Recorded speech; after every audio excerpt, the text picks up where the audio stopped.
Segunda-feira da sexta semana do tempo comum. Eu sou o Padre Pedro Paulo e estamos começando mais um programa, a Bíblia no Mundo de Hoje. Na sexta-feira já havíamos desenhado esse belo Evangelho de São Lucas, que se encontra no capítulo 6 do Evangelho, que corresponde ao grande sinótico relato das bem-aventuranças, ou dos bem-aventurados, a herança e os herdeiros. Já havíamos introduzido o fato que, nas bem-aventuranças, nós somos assumidos de algo que esse ano estamos celebrando na história, que é a esperança. Olhar para os cristãos com fé, lúcidos, olhar para uma comunidade que, em torno de seus pastores legítimos, caminha contra o vento, às vezes, contra a chuva, contra os homens maus e as forças diabólicas de um reino que busca envolver-nos com suas trevas, tentações e fraquezas, mas, sobretudo, um mundo que parece odiar o homem.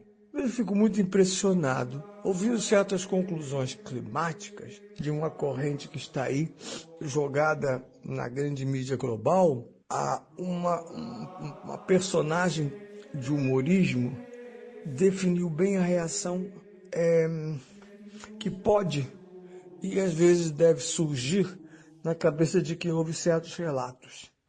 A conversa era a dramática situação do plástico, jogado nos mares ou jogado em qualquer lugar, terminando nos mares, e que com outros objetos tem ferido, matado, enfim, tem obstruído o trânsito livre e interferido, inclusive, na alimentação dos peixes. Peixes, tartarugas e outros seres aquáticos. E o relato é dramático, não é nada simples e nem agradável. Quando se termina de enunciar isso, a personagem então diz: meu Deus, o homem é mesmo uma coisa horrível. O homem, a humanidade não deu certo. Essa é a frase pensada pelo personagem da cabeça de seus autores. Isso mesmo. Olhando o mundo, parece que nós somos a causa de todo o mal. Uma série da TV inglesa, BBC, chamado, não é de hoje, é bem antiga, chamado O Mundo Sem Ninguém. E numa extensão que vai de um dia a 1500 anos, se mostra o mundo sem a nossa presença física, sem a nossa interação, sem a nossa interferência. E tudo parece um paraíso. O mundo sem homem é um paraíso. O mar, as florestas, todos aplaudindo. Portanto, certa conclusão ou certa direção dessa ideologia, de certas ideologias ambientais, não falo de análise, não falo de ideologia, ela conclui, indiretamente, que se nós eliminarmos o homem, resolvemos os problemas do meio ambiente. Por mais que se fale muito de educação, muito tem se feito e continuar fazendo-se em torno da educação ambiental, mas há um incauto, e infelizmente não são poucos. Basta pensar que com o desaparecimento humano, a humanidade que não deu certo, tudo correria bem. Pois bem, é nesse sentido que percebemos esta efusão tão forte de Jesus no Evangelho de hoje com a expressão bem-aventurado. Lembrando que na sexta-feira eu chamava atenção para a originalidade do relato de São Lucas, porque não só há menos bem-aventuranças, e portanto bem-aventurados, mas aparecem os mal-aventurados, ou seja, os malditos, representados na pessoa dos ricos, enquanto os bem-aventurados estão lá e são mostrados como uma fonte prazerosa de futuro. Por isso, no programa passado, eu chamava atenção para esse contrário. O bem-aventurado é uma faísca de futuro. O bem-aventurado é uma chama no meio da escuridão. Sempre foi assim, seja na história das religiões, enquanto o homem, ferido pela esperança, jamais abrirá mão de crer e agir como se a última palavra não fosse, e não é, nem da morte, nem do mal, e muito menos de desistir de si mesmo. A humanidade, com todo o seu longo e às vezes vagaroso caminho de compreensão, de educação, não pode desistir de si mesma. Isso talvez tenha uma metáfora muito interessante na criança. Às vezes a criança é tão difícil, ela vem de um meio difícil, ela tem um caráter difícil. Muitos hoje adoram angelicar crianças. Não, crianças são seres humanos numa fase da vida. E quando eu digo seres humanos, significa que elas têm a potencialidade do bem e do mal. Essas crianças podem virem a ser grandes homens e grandes mulheres, mas também podem vir a ser os piores dos seres humanos. Nós, infelizmente, na história da humanidade, alguns ficaram bem notórios, né? E ainda hoje, infelizmente.